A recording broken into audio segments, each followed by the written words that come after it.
できんのかお前に。なんか部屋の養生をしてるとアメリカンサイコ思い出すね。ついにね、私もやりますよ、自作キャンバス。昨日港南に行っていろいろ買ってきた。関西のホームセンターってさ、港南なんでしょ。引っ越してきて知りました。最近キャンバス作りのお師匠に弟子入りしてキャンバス作りを教わったの。なので早速自分でもやってみようと思うわ。ちょっとうまく動画を回せるかは分かんないんだけど。作業台、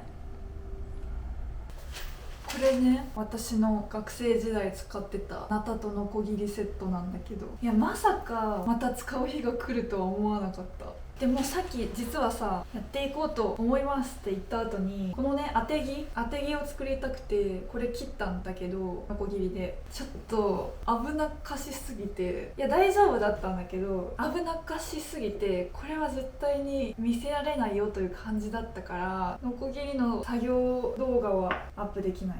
な。もうちょっとやっぱ作業場をちゃんと整えなきゃいけないわ。私森林系の学部だったからナタノコ使ってたんだけど、クラスのみんなで山に入って実際に木を伐採する授業とかね、本当に楽しかったっていうか、なかなかできない経験すぎて。木の伐採ってさ、一人じゃできないケースもあって、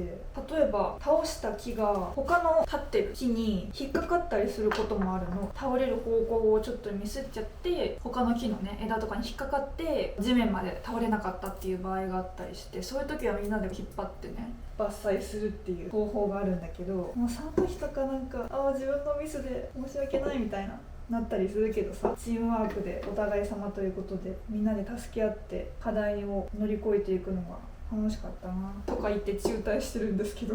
森林学科時代の思い出として一番印象に残ってるのが、実習始まりたての頃にみんな自分のナタノコギリを買うんだけどさ、砥石を使ってナタを研いで切れ味を良くするっていう、そういう授業があったんだけど、自分でせっせとシャッシャシャッシャこう研いでたら、通りがかった先生に「瞳子さん人を殺す気?」って言われて、とんでもない切れ味まで私が研いじゃってたみたいで、いやまあ冗談だけど、そんな風に褒められたのかあれは、言われてちょっと面白かったっていう記憶。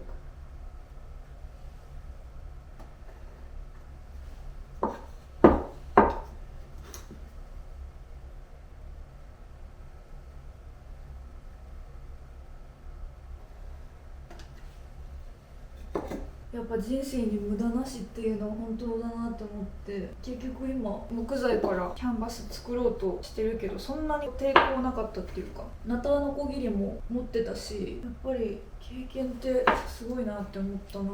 だから今もしなんでこんなことしてるんだろうとか、すごく辛い状況にいる人とかも、いつか、まあありきたりな言葉すぎてあんまり言いたくないけど、やっぱいつか経験してよかったなって思える日が来るだろうから、頑張って生きていこうなという。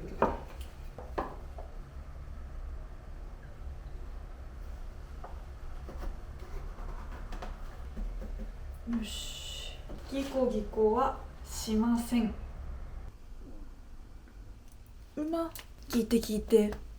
昨日さ忘年会に行ってきた。いやまさか今年忘年できると思ってなくて嬉しかったわ。いやマジでここに引っ越してきて、この私が住んでる市で話した人数よりも多かった。その忘年会で会話した人数が、この9ヶ月の記録を一晩で塗り替えたわ。絵関係の忘年会にちょっと参加させていただいたんだけど、お声掛けいただいて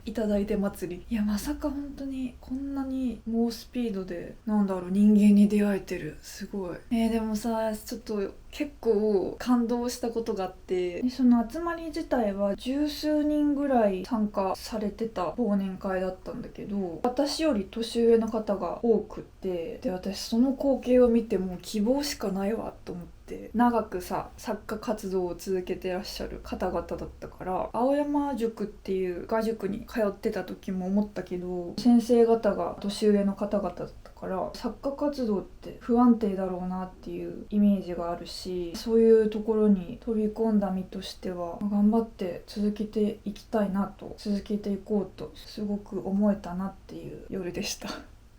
とさ、なんかいや私はこれはマジで将来自分が年齢を重ねた時の目標にしようと思ったんだけど、なんかさ、よく人間との会話の中でさ、例えば3人グループで話してて自分以外の2人だけ知ってる人の話になって、私はその人のこと知らないなみたいな状況になった時にさ、優しくて気がつく人ってさ、あ、そうこちゃんこの人知らないよね、この人は〇〇さんっていう人で〇〇っていうのをされててみたいな説明してくれる子ってさ、同年代でもいたじゃん、優しい子で。その昨日の忘年会はそこに参加されてる方みんなそんな感じ、優しい人だったの。私はほぼほぼ知ってる方のいない会だったから、大体わかんない会話わかんない人の話だったんだけど、なんかその都度さ、皆さんこう説明してくださって、こんな優しい世界あると思って嬉しかったというか、その優しい人々を見て私も将来後輩がね多いような年齢になったらこうやって気配りのできる大人でありたいなと思いました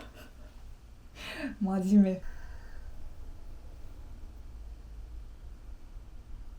でもさ、私終電が9時台なのね。都会で予定があったとして終電9時台なんよ。だからさ、なんか最後のねメイン料理が運ばれた瞬間、あ、もうそろそろ帰らないかんなみたいなタイミングでさ、そのお肉めっちゃ美味しかったんだけど、もう焦り食いって感じで、もっとゆっくり味わいたかったなという。いやでもさ、これもまた経験無駄なし話なんだけどさ、私大学時代長野県のとある村に住んでて、サークルの集まりとかは松本とか、中心地で開催されることが多くて、でそこでも終電は8時9時台だったかな。だからその経験があったから、正直ここに引っ越してきて、あ、終電9時台なんだって感じ。そんな驚きもしなかったからさ、その長野での特殊な訓練が身についてたから、だから面白いなと思って。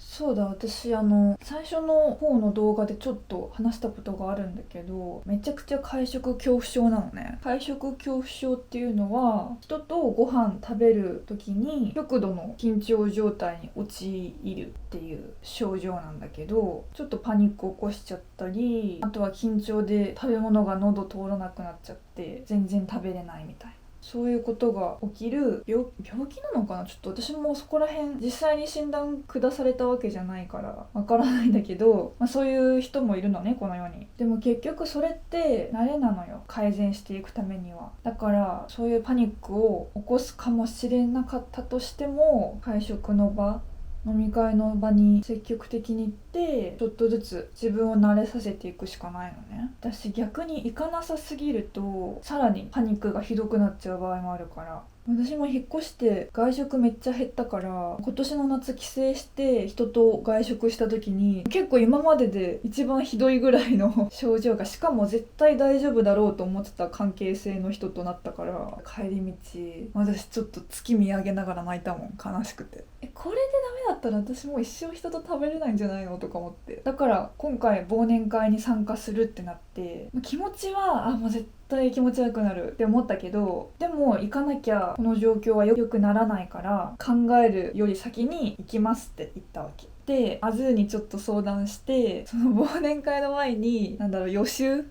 として外食行こうっつって、結構ガヤついた居酒屋に行って気持ちを慣れさせて、そういうこともやったりしたんだけど、その回あってか昨日の忘年会はね、そんなパニパニしなかったから本当に良かったし、ちょっと自分でも意識的にこういうことをしたらパニパニしないんじゃないかっていうのを実践してみたのね。だからもし人とご飯食べるの緊張するなっていうタイプの方がいたらシェアしたいんだけどさ、まず飲み会のコースメニューの最初に出てくる前菜とかサラダをめちゃくちゃ食べる。そもそも固形物しんどいのよ。しんどいんだけど、100歩譲ってもう肉とか油みたいなのよりかは野菜はまだ食べれるじゃん。あとよく噛まずに済むやつとか。だから昨日はその意識的にサラダめっちゃ食べようと思って、遠慮の塊が出るじゃん、飲み会って。その遠慮の塊のサラダとか、私いただきますって食べて、それで、ある程度食べるとお酒も飲める状態になるし、食べてるわ自分っていう自信にもなったし、それが結構良かったかな。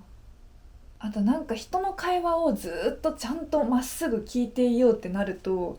なんかガヤガヤしてるしちょっとパニック起きそうってなったんだけど、ちょっと気持ちよくなりかけたら、まあ一旦ちょっと食べようかなみたいな、食べることに集中しようかなみたいな、そういう風に切り替えたりすると結構そのパニパニが落ち着いたりした。結局人と会話しながら、人に見られながら食事をするっていうのがドキドキしちゃうから、食べればいいんだよっていう話ではあるんだよね。まあ私がここ 2,3 年ぐらいで出会った友達にさ、飲み会緊張するわみたいな話したら、その子がまあ食べてればいいですもんねって言ってくれて、で私それ目から鱗だったの。話しながらご飯食べなきゃいけない状況だって思ってたから、あ、そっか、食べてればいいんだっていう、こう新たな視点をくれた友達がいて、その言葉を思い出しながら忘年会に向かったわ。だからこうやってお誘いいただいたら行きますって即レスして自分を慣れさせて成長していきたいと思うわ。